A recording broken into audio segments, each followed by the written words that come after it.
Caminando en la Luz. Y voy a hablar de la historia después que sucedió acerca de que las mujeres trajeron un mensaje a los discípulos diciéndole que Jesús había resucitado. Escuchamos la semana pasada a que dos discípulos, dice la Biblia, fueron a otro lugar llamado Emaús, y se fueron caminando a Emaús, y habíamos dicho que el camino de Emaús era un camino equivocado, un camino de tristeza, un camino de desilusión, un camino que no era el que Dios quería para ellos. Y después de eso encontramos ese capítulo 21, del 1 al 14, más bien vamos a ver la próxima semana al final de este capítulo, pero voy a empezar con esta primera parte de ese capítulo 21, de los apóstoles, de 7 discípulos, yendo a pescar después de que han sucedido todas esas cosas. Vamos a hacer una oración antes de empezar. En el nombre de Jesús, pedimos de tu sabiduría espiritual, Señor, que se calle tanto el hombre y que hable tu espíritu a nuestros corazones. Ayúdanos a entender tu palabra, porque tu palabra es verdad. Ayúdanos a entender, Señor, estas historias que pasaron con los apóstoles y que se reflejan en nosotros. Alguno quizá pueda decir, yo no haría eso, yo no negaría a Jesús, pero lo hemos negado muchas veces y en muchas formas. Permítenos, Señor, aprender de esas historias para que hagamos, Señor, también lo mismo que ellos. Después de que fallaron en algo, regresaron a ti y tú los recibiste con amor. Recíbenos con amor también, en el nombre de Cristo Jesús. Amén.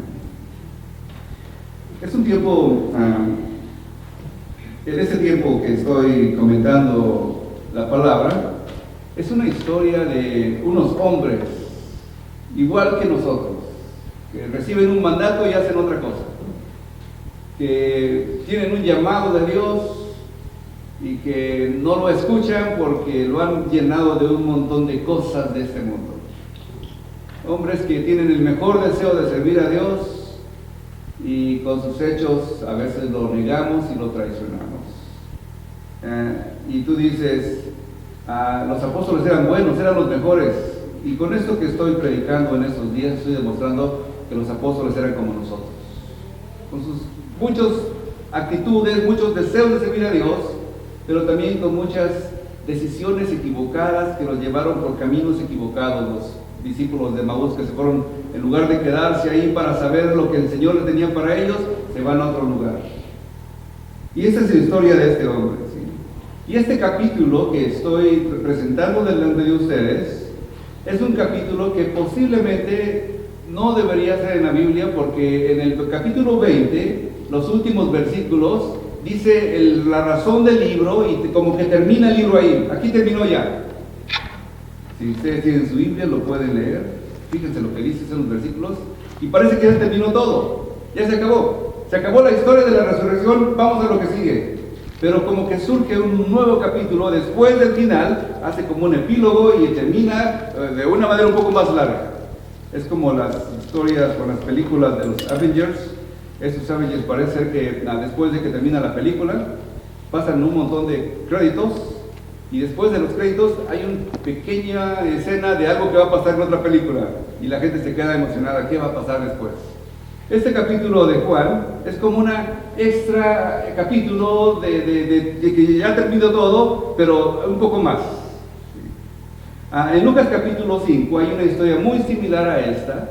Parece esta historia que está comentando Juan, una historia de lo que Lucas dijo, pero Lucas lo ubica cuando Jesucristo está empezando su ministerio y va por ahí por Galilea, porque por ahí creció, y encuentra a unos hombres pescando 2 barcas, igual que esta historia, 2 barcas, varios hombres en esas barcas, y está él a mediodía, ya no era tan temprano. Los pescadores están limpiando sus redes, cosiendo los hoyos que se le han de haber hecho por las piedras que se han de haber encontrado.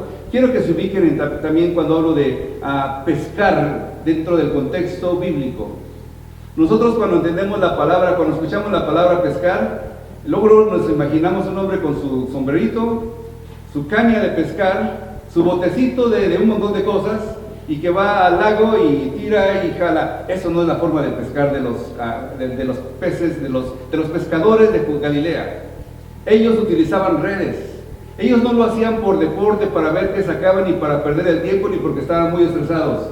Ellos lo usaban para comer cada día. Entonces todas las noches ellos salían al lago, al mar de Galilea, al mar de Genesaret, y vamos a ver que tiene otro nombre también aquí. Juan da un nombre diferente, que es el mismo literalmente, pero voy a explicar por qué después. Y ellos salían con sus redes, iban regularmente en equipos, 2 barcas, en este caso son 7 pescadores, van adentro, mar adentro o lago adentro, y ahí ellos echaban la red. Y algunas ocasiones las redes se estancaban en la parte de abajo, se atoraban con piedras. Y no era nada más de que jale para que lo saquemos. Si la jalaban se rompían las redes. Entonces los pescadores tenían que lanzarse al lago, bucear hasta la parte del fondo del lago, sacar la piedra que estaba atorando la red y liberarla, y ya la red la podían usar otra vez sin tener que coserla después, porque si la dejaban con ese hoyo, pues por ahí salían los pescados. Entonces mejor tapar esos hoyos, ¿sí? Entonces ellos, los pescadores que voy a presentar ahorita, tienen muchas similitudes con esta otra historia, ¿sí? En las dos historias no pescaron nada. En las 2 historias hay 2 botes. En las 2 historias Jesús les ordena echar la red, le dice eche la red en tal lugar, y ellos lo hacen y echan la red, y en las 2 ocasiones pescan muchos peces, ¿sí? ¿Cuáles son las diferencias?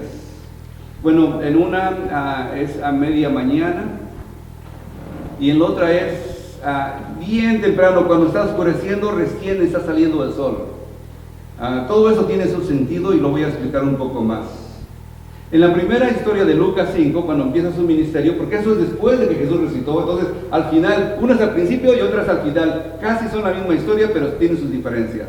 En la primera había muchos hombres, porque Cristo le dice, préstame tu barca, quiero predicar desde aquí. Se sube a la barca y empieza a predicar a la gente. Y luego voltea, y después de que hace todo el milagro, dice, síganme porque yo los voy a hacer pescadores de hombres.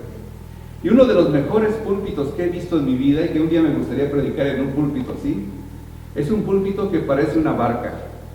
La encontré en Magdala, de donde era María Magdalena. Ahí tienen una capilla católica y hicieron una iglesia muy bonita, y en lugar del púlpito, así como pusieron una barca, y el predicador se ve como que está arriba de la barca predicando de ahí. Y dije, increíble, yo un día me gustaría predicar una vez así. Entonces, si alguien es carpintero y quiere cumplir un deseo, un pastor, ahí tiene un proyecto. Está hermoso ese tipo me gustó mucho ese tipo de ideas, ¿sí? Pero ellos entonces no pescaron nada, ¿sí? Pedro en una de ellas nada, 2 veces nada rumbo a Jesús. En una le dice a Jesús, apártate de mí que soy pecador. En la segunda ocasión él va a nadar rumbo a Jesús para que le enseñe algo. Fueron muchos peces en ambas ocasiones.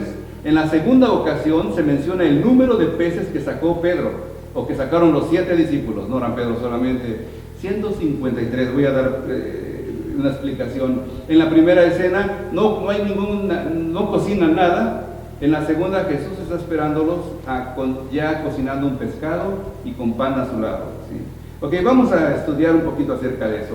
Como te digo yo, acababan los discípulos de recibir el mensaje de Dios, estaban en Jerusalén, y después de estar en Jerusalén, dice la Biblia esto, 8 días después estaban otra vez sus discípulos dentro, y con ellos Tomás. Llegó Jesús entrando a las puertas cerradas y se puso en medio y les dijo, paz a vosotros. Luego dijo a Tomás, pon aquí tu dedo y mira mis manos, y acerca tu mano y métela en mi costado, y no seas incrédulo sino creyente. Okay, está dándole ahora de alguna manera una lección a Tomás. 8 días después. La razón por la que escogí este versículo para leerlo en la congregación es porque quiero ubicarlos en cuándo pasa eso. Recuerden, Jesús es crucificado el viernes, resucita el domingo. 8 días después se presenta delante de los discípulos, todos ellos. Tomás no había estado la primera vez que se apareció. La segunda vez ya estaba Tomás ahí, y dice en la Biblia que él apareció delante de ellos. Entonces de alguna manera entró traspasando las paredes y aparece delante de ellos. Le dice, hey Tomás, ven, soy yo, mira, ve, aquí están mis manos, y ve mi costado, aquí está mi costado, mete tu dedo aquí, ve que soy yo. No es otra persona, porque ellos decían, no puede ser, yo lo vi morir, yo sé que estaba muerto, pusieron unos soldados, alguien se robó su cuerpo posiblemente. Tomás, bien estructurado en la mente de las cosas lógicas, y decía, no puede ser, alguien no se puede levantar entre los muertos. Y le dice Tomás, no seas incrédulo sino creyente. Y a lo mejor es un mensaje para muchos de nosotros también, no seamos incrédulos sino creyentes.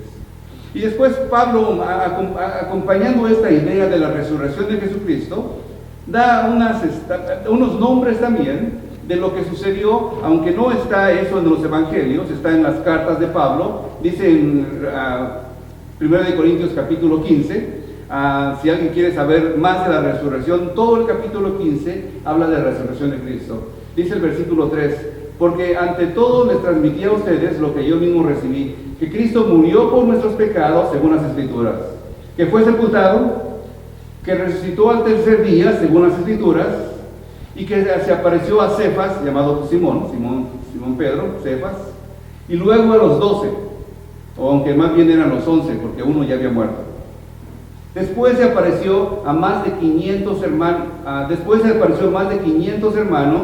la mayoría de los cuales todavía viven todavía. Hay algunos han muerto. Y luego se apareció a Jacobo. Aquí cuando habla de Jacobo, no era Jacobo su apóstol, era Jacobo el hermano de Jesús. ¿Ok? Déjenme contar una pequeña historia de Jacobo. Los hermanos de Jesús no querían a Jesús. Le decían, hizo un milagro en Caná, hey, vete, ¿por qué no te vas mejor a Jerusalén y allá haces tu rollo? Porque aquí nos arruinan nuestro negocio, somos carpinteros y la gente dice, tú eres el hermano de Jesús, y yo me quedo chiquito y digo, pues sí, yo soy el hermano de Jesús, y se avergonzaban de Jesús, le decían, vete por favor de aquí. Los hermanos de Jesús, y en otra ocasión lo van a buscar, y dice, los hermanos no creían en él. Sus hermanos mismos no creían en él, y el mayor de ellos era Jacobo.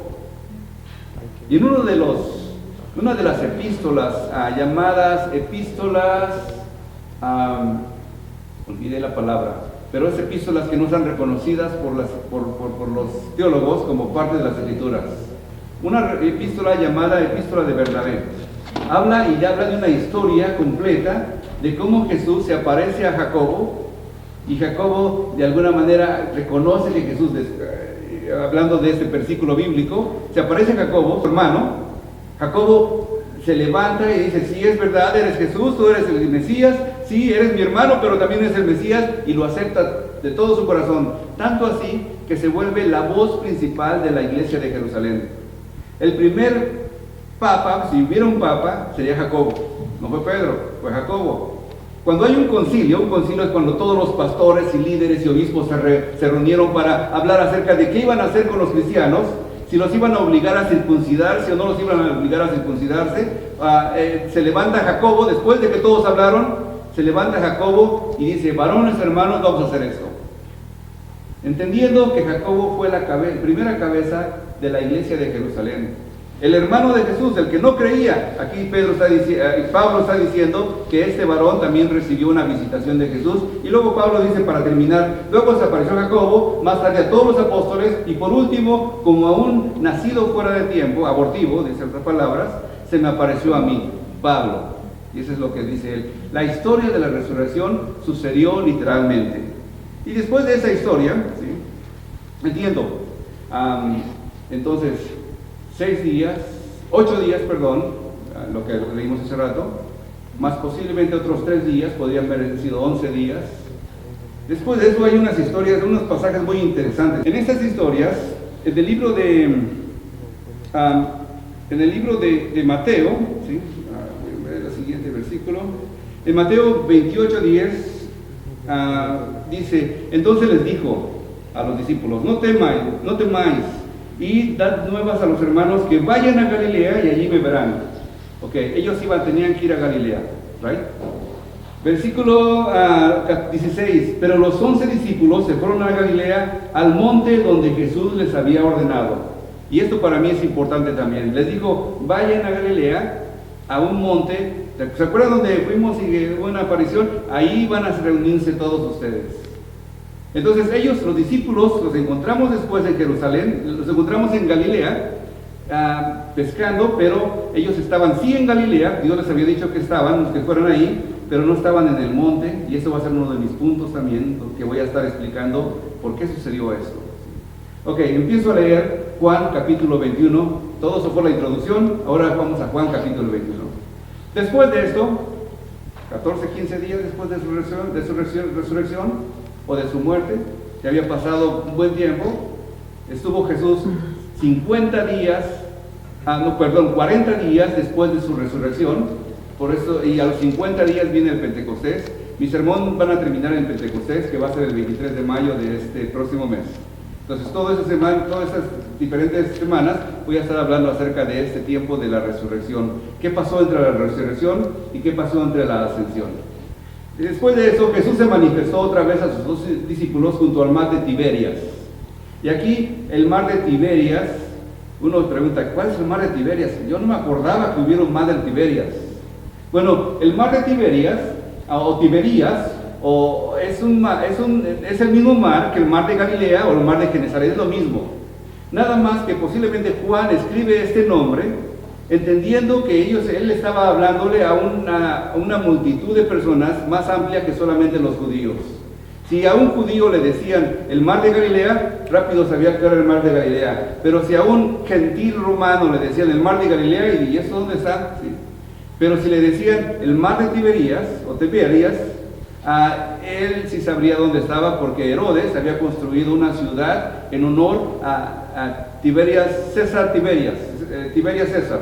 Era el emperador de aquel tiempo romano, ahí construyó una ciudad, y si alguien va a Jerusalén, o si va a Israel, todavía esa ciudad existe hasta nuestros días.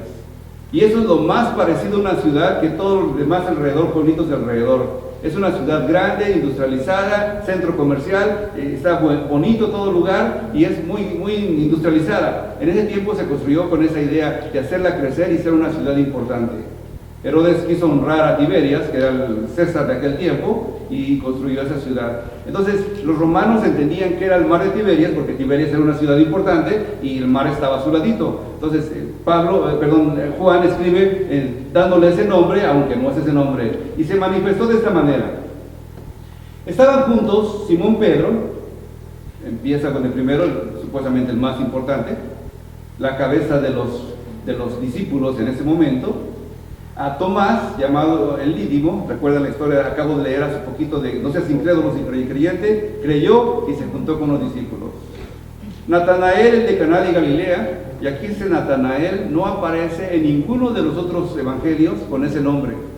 Algunos lo asocian con Bartolomé, que es un nombre también común, es un nombre también judío. Bar es hijo, Ptolomeo es el nombre, hijo de Ptolomeo. Bar es cualquier persona que se llame Barrabás, Bar Jesús, es hijo de. Entonces ahí encontramos a este hombre, pero le llaman Natanael, un israelita en el que no hay engaño. Y encontramos a los hijos de Zebedeo y a otros 2 discípulos. Y no sé, Juan se me hace medio sospechoso mencionando discípulos y mencionar su nombre. ¿Recuerdan la historia de la semana pasada? Los 2 discípulos de Emaús. Sabemos cuál es el nombre de uno, Cleofas. Pero el de segundo, ¿quién sabe quién sería? ¿Sería Juan? ¿Sería Pedro? ¿Quién sabe? No dice, Juan se la pasa un poquito con muchas incógnitas de quién son. ¿Sí? Entonces, 7 discípulos. ¿Y dónde estarían los otros 5? Porque son 7 más, los otros 4, porque son 7 más 4, 11, los 11 discípulos. Todos los discípulos habían ido a Galilea. ¿Dónde estaban los otros 4 más? Tengo algunas sospechas, no puedo decir que tengo base bíblica. Los otros 4 no sabían nadar, y dijeron, yo no me arriesgo, yo no me meto a nadar. ¿Sí? O los otros 4 dijeron, no, mira, Pedro, ¿recuerdas en Mateo, libro de Mateo, que Dios dijo que nos quedáramos en este monte? De aquí me quedo hasta que Él venga, Él me va a buscar aquí. ¿Sí? Y dijeron, Pedro, si tú te vas, vete tú, y que te sigan los que quieran, pero nosotros quedamos. Entonces, posiblemente pudo haber hecho eso. Posiblemente era un buen líder Pedro cuando dice, me voy a pescar, ¿quién va conmigo? ¿Sí? ¿Por qué digo un buen líder? Porque dice, pues mientras viene el Señor, pues hay que trabajar, hay que ganar dinero, hay que hacer planes, hay que construir, y mientras viene el Señor, vamos a hacer lo que nos toca hacer. O la otra manera de interpretarlo es: Pedro, ¿por qué te fuiste de ese lugar si Dios nunca te mandó a salir de ese lugar? Te dijo que te quedaras ahí. ¿Qué haces en el mar? Te dijo en la montaña, no en el mar. Te dijo arriba, no abajo. El rumbo que quieras tomar, puedes tomarlo. Ellos le dijeron: vamos nosotros también contigo. Y fueron y entraron en una barca. Y aquella noche no pescaron nada. Cuando ya iba amaneciendo, se presentó Jesús en la playa, mas los discípulos no sabían que era Jesús. 100 metros de distancia aproximadamente. A Simón Pedro, entonces, cuando iba ya amaneciendo, se presentó Jesús en la playa, mas los discípulos no sabían que era Jesús. ¿Por qué no lo reconocieron? Después de haberlo visto resucitado, no lo reconocían. Bueno, posiblemente estaba muy lejos. Posiblemente acababa de salir el sol y les tapaba la vista estaban todavía sus ojos no acostumbrados a la luz y estaba medio oscuro. Y Jesús se aparece a ellos a una distancia de unos 100 metros aproximadamente. Jesús en la playa y las dos barcas con los 7 discípulos dentro del mar. Habían trabajado toda la noche. Era lo que sabían hacer. Era su trabajo. Eran profesionales en eso.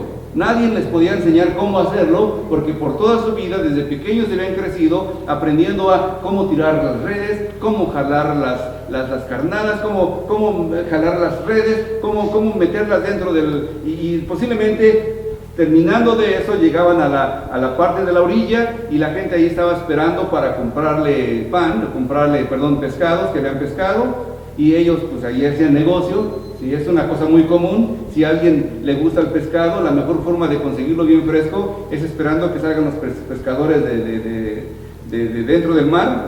Te esperas ahí, llegan como a la 1 a veces, o si salen temprano llegan como a las 10, consigues el pescado más fresco posible. ¿Sí?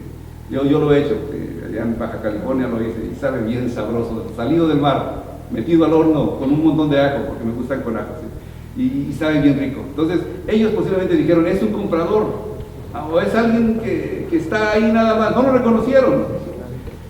Y les dijo: hijitos, ¿tienen algo de comer? O sea, hijitos es como, según la interpretación que estaba leyendo acerca de qué es, ¿por qué le dijo hijitos? Bueno, pueden ser de jovencitos, pueden ser niños, pueden ser bebés. O sea, es una palabra muy amplia. Puede ser alumnos, puede ser o sea, algo de cariño.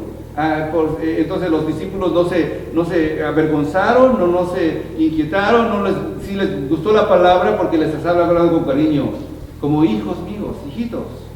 Dijeron: ese es un anciano a lo mejor, y va a saludar desde afuera, gritándole, porque era una distancia de 100 metros: hijitos, ¿tenés algo de comer? Y ellos le respondieron: no, así con vergüenza, no pescamos nada.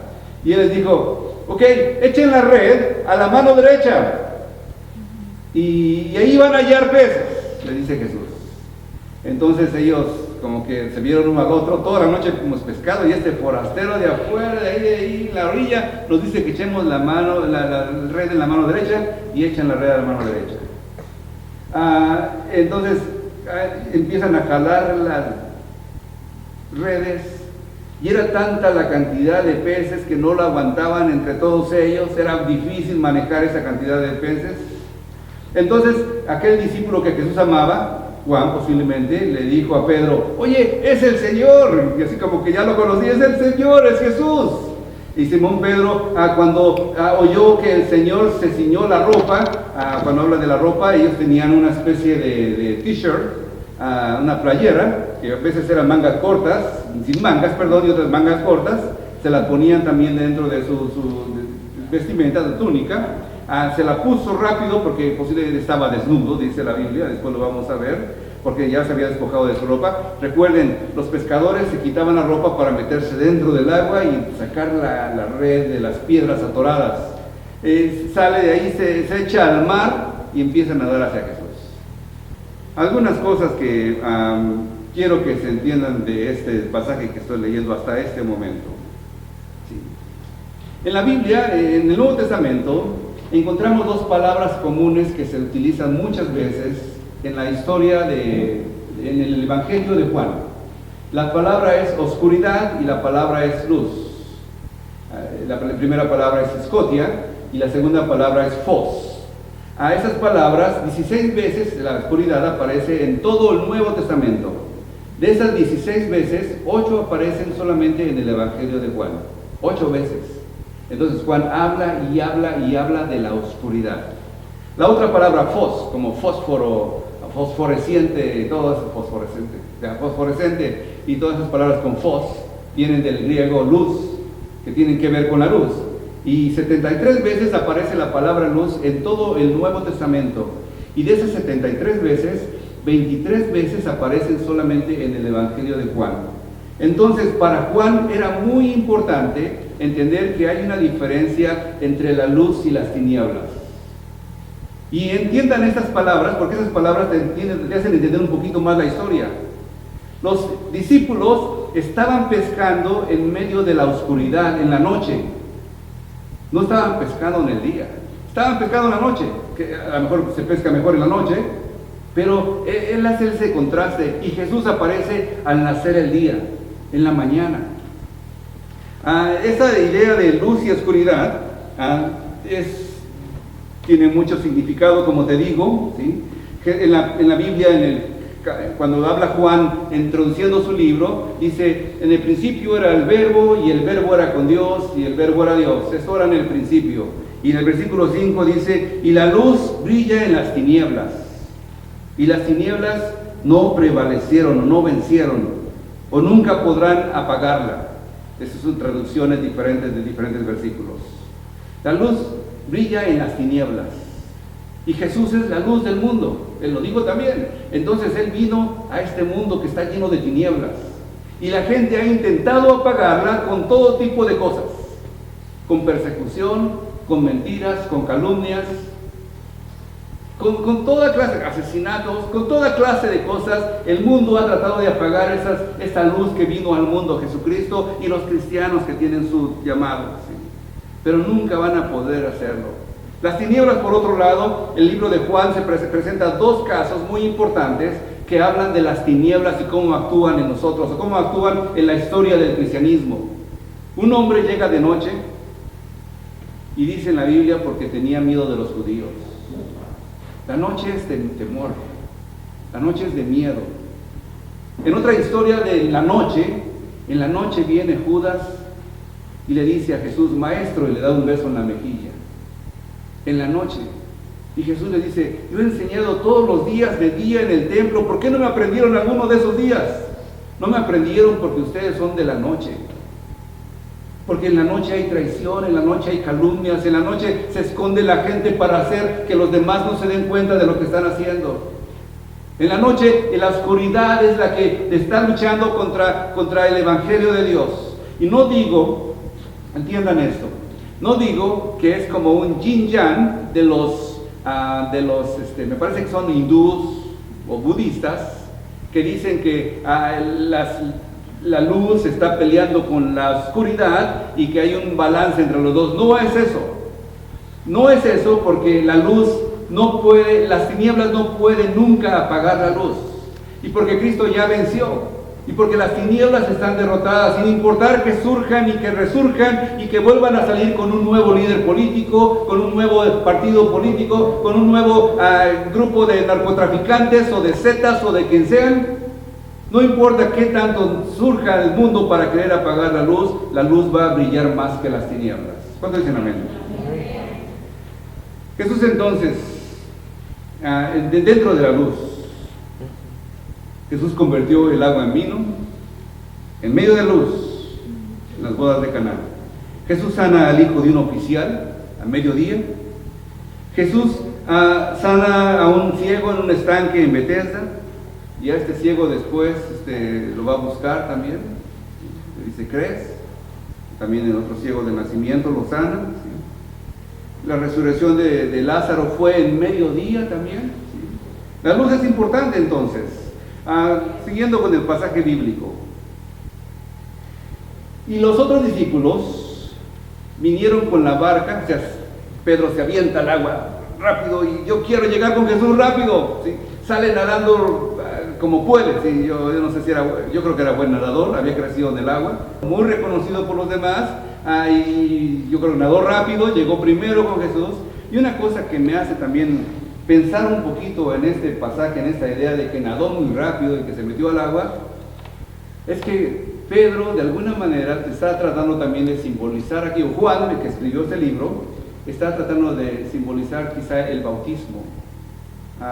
El bautismo no es la salvación del hombre, pero el bautismo es una forma de obediencia del hombre a Dios. Digo bautismo porque Pedro se aventó al agua y tuvo que sumergirse.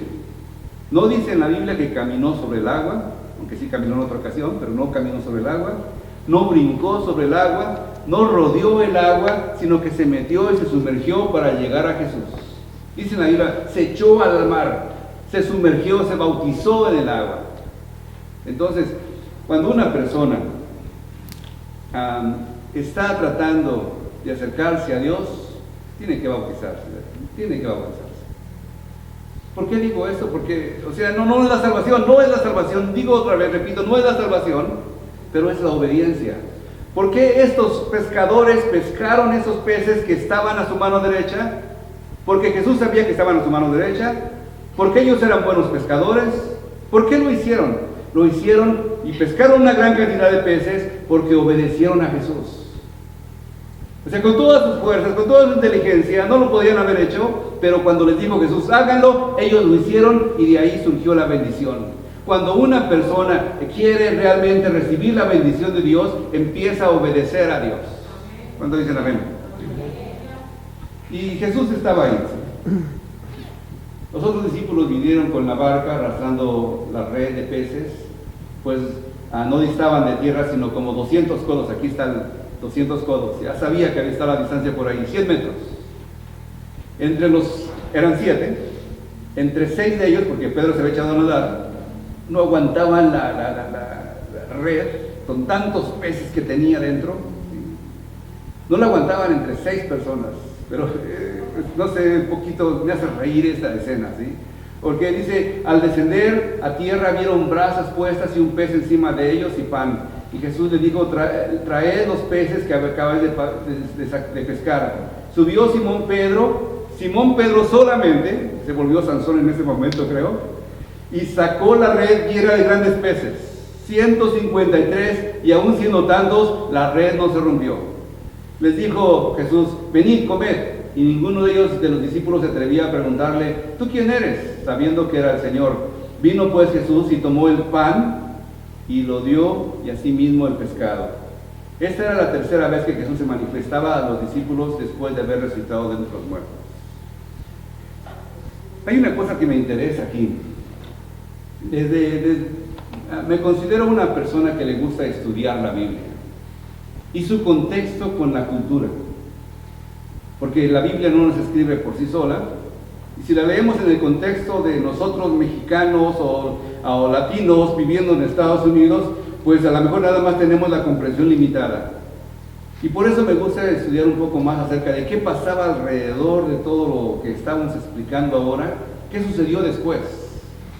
Y una cosa que me pareció muy interesante a mí de mencionar, ¿sí?, es que en Roma los cristianos empezaron a construir unos túneles como del metro, pero lo llamaban ellos catacumbas. Ellos, los cristianos, la construyeron. Los romanos tenían la costumbre de quemar a los cuerpos. Alguien moría, lo quemaban. Y cuando mucho le hacían un mausoleo bien bonito, ¿sí?, pero los huesos no estaban ahí, ni nada estaba ahí. Sus cenizas las podían guardar ahí, pero los cuerpos regularmente los quemaban. Y los cristianos de Roma, que principalmente los primeros que predicaron el Evangelio, no sé si sabías eso, yo espero que sí lo supieras, los primeros predicadores del Evangelio todos eran judíos. Menciona cualquiera de esos nombres, todos ellos eran judíos, amigos de Jesús, parientes de Jesús, como Jacobo, el primer papa de Jerusalén, ¿sí?, el primer obispo de Jerusalén, o otros más, diferentes, pero todos es Pablo de Tarso, judío también, Bernabé, un hombre de prosélito del otro lugar, judío también, todos eran judíos. Pero el Evangelio fue entrando en la gente común, la gente normal. Y llegó a Roma, que era la ciudad más importante en ese tiempo de todo el mundo, la que más gente tenía. Era el centro del Imperio Romano, Roma. Y había muchos cristianos ahí y muchos judíos. Y ellos hicieron algunas cosas. Hicieron cosas como estas catacumbas. No dejan entrar tan fácil a la gente por miedo a que los paisanos que vayan de aquí se lleven una piedrita, se lleven una cosa de ahí o le pongan un signo de aquí estuvo Joel Ramírez, ¿sí? Y no quieren que pase eso. Entonces son muy contadas las personas que llegan a entrar, pero sí hay documentales completos de qué es lo que pasa ahí, qué es lo que pasó ahí. Y dentro de lo que pasó hay varios escritos de algunas cosas que pasaron, como por ejemplo, ellos tenían como símbolo el símbolo del pez, no de la cruz. Los peces aparecen por todos lados en esas tumbas, recordando que Jesús partió el pez con la gente, pan y peces. Encuentran en varias figuras de esos lugares, no cruces, casi no hay ninguna cruz. Es más, la cruz posiblemente haya empezado a tomar cierto auge hasta el 313, cuando Constantino proclama la religión cristiana como parte del Imperio Romano, una de las varias religiones, no la única, una de las varias. Constantino mismo no se convirtió hasta su muerte, si es que se convirtió, ¿sí? Una de las varias. Y él tuvo una visión. En esa visión iba a pelear contra otro ejército, recibe la visión que le dice: con este símbolo vas a ganar, con este símbolo vencerás, en una cruz. Y dice: ¿quiénes son los de la cruz? Los cristianos. Y ahí empieza la cruz a empezar a tener cierto auge. Pero hasta ese tiempo los cristianos no ponían cruces en ningún lado. Los cristianos, es más, ni cristianos se llamaban a sí mismos. ¿Tú sabes cuál es el nombre que se utilizaban para decirse ellos mismos cristianos? La palabra que ellos utilizaban para decirse a sí mismos, reconociendo que son parte del cristianismo, era discípulos. ¿Eres tú un discípulo? Cristiano, pues cualquier gente puede decir: yo soy cristiano, ¿no? Y quién sabe cómo ande. Pero eres un discípulo, aquel que sigue los mandamientos de Dios. Pero esta es una cosa interesante, porque este pescado, esos peces, me puse esta playera otra vez, esta camisa otra vez, no porque no tengan que poner ese sea mi uniforme, sino porque le puse un pescadito aquí, ¿sí? Y este pescadito dice Ixtis. Parece que esta del centro es una O y dice Ixoye, en alguna forma de leerlo en español, pero en realidad la del medio, la letra del medio es una T y la letra al final es una S. Entonces Ixtis. Y esa palabra, ¿sí?, que es pescado en latín, significa literalmente y para Jesús, Jesus, CH o la X para Christ, Cristo, TH para Teo, Dios, Y para Dios, Hijo, y S para Soter, Salvador. ¿Qué significa Jesucristo, Hijo de Dios, Salvador? Eso es lo que significa el pescado. Y creo que de alguna manera los cristianos, cuando, es más, si tú no querías, ibas de sospechoso y no sabías si la persona con la que estabas hablando era cristiano o no era cristiano, lo que hacían es que con una varita estaban platicando y de repente el hermano ponía un símbolo de un pez y le decía al otro hermano: yo también soy cristiano. Era la forma de que se reconocían los cristianos. No ponían una cruz, la cruz fue tiempo después, el símbolo del pez. Recordando que Jesús comió pan con los 2 discípulos que fueron a Emaús, con los discípulos, y ahora con estos hombres salidos del mar. Comió pescados con ellos. Es más, de alguna manera creo que sus ágapes, sus comuniones, tenían que ver también con los peces. Cuando compartían y traían comida para compartir como cristianos, cuando nosotros hacemos la comunión, traían el pan y el vino. Pero otro símbolo importante que se encuentra en varios dibujos de las catacumbas de Roma son los peces. Los peces y el pan. ¿Qué simbolismo tendrá para nosotros? Está difícil para nosotros entender. Una cosa también que me llama la atención es que dice en la Biblia que fueron 153 peces. Los griegos, que eran muy inteligentes, conocían cierto número de peces del mar y decían que había 153 peces en todo el mar. No peces, sino tipos de peces.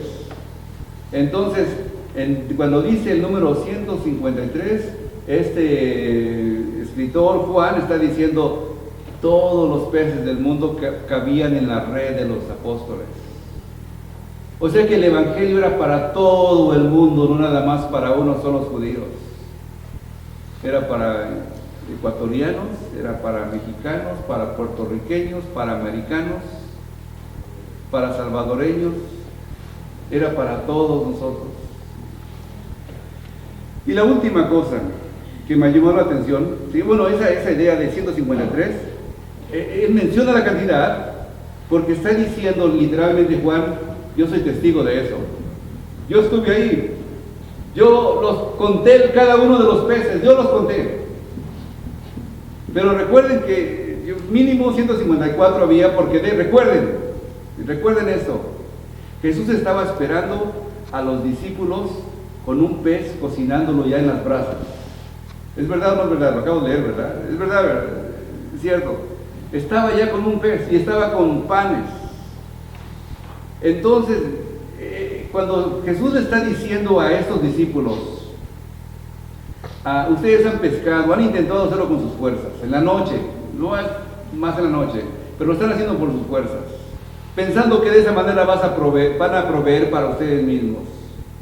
Pero yo les voy a decir, les digo Jesucristo aquí con otras palabras, yo voy a proveer para ustedes. No tienes que afanarte tanto. ¿De dónde vendrá mi socorro? Mi socorro no viene del welfare, ni del gobierno, ni del trabajo que me dan. Mi socorro viene de Jehová, que hizo los cielos y la tierra. Él me va a dar, aunque yo intente trabajar con todas mis fuerzas, el Señor ya me está esperando con un buen pescado ahí en mi casa para comer. Y no me tengo que preocupar tanto qué voy a comer mañana, ni qué voy a vestir mañana. El Señor sabe que necesito todas esas cosas y va a proveer para mí. Dios proveerá. Dile que está a tu lado eso, Dios proveerá. Si lo crees, hermano, ¿crees que Dios puede proveer para ti? ¿Para cuándo se ha provisto el Señor hasta este día? Dice en la Biblia, no he visto justo desamparado ni su simiente que mendigue pan. La última cosa, en esta última cosa que quiero decir, es que le dice de alguna manera a Jesús, a Pedro y a los pescadores que estaban con él, no tienen que ser más pescadores de tinieblas, yo los voy a hacer pescadores de luz. Y eso es lo que nosotros somos ahora, ¿sí? Somos pescadores de luz, porque buscad primeramente el reino de Dios y su justicia, y todas las cosas os serán añadidas. Ahora va a pescar de día. No tenemos que usar la noche, podemos usar el día. Y la última cosa que ya voy a decir, ¿sí?, es que este trabajo de pescadores de hombres no es un trabajo deportivo, no es un trabajo de un solo hombre. Si quiero yo ir a pescar, pues agarro mi carro, agarro mi caña y le pongo un par de anzuelos y cebos para tratar de pescar y me voy solo. En aquel tiempo no podían ir solo los pescadores, eran un grupo de personas. Y mínimo, yo creo que se necesitan 2 para predicar. Y son equipos que se forman para hablar del Señor. Entonces, si vas a compartir con alguien, hazlo en grupo. Hazlo en tu casa, abre tu casa, invita a un hermano que te acompañe, a una hermana que te acompañe, abre tu casa para tus amigos y hazlo como un grupo de personas. No trates de hacerlo solo, porque yo creo que Dios está queriendo también enseñarnos que no se debe de hacer todo solo, podemos hacerlo en equipo. Entonces, eso es lo que enseña el Señor en esta mañana. Que trabajemos en equipo, que dependamos de Dios porque Dios va a proveer, que no nos preocupemos tanto por el día de mañana porque el Señor va a proveer mañana, que si te has afanado tanto de ganar dinero, mira, preocúpate de servir al Señor y Él va a añadir todo lo que tú necesites. Vamos a orar.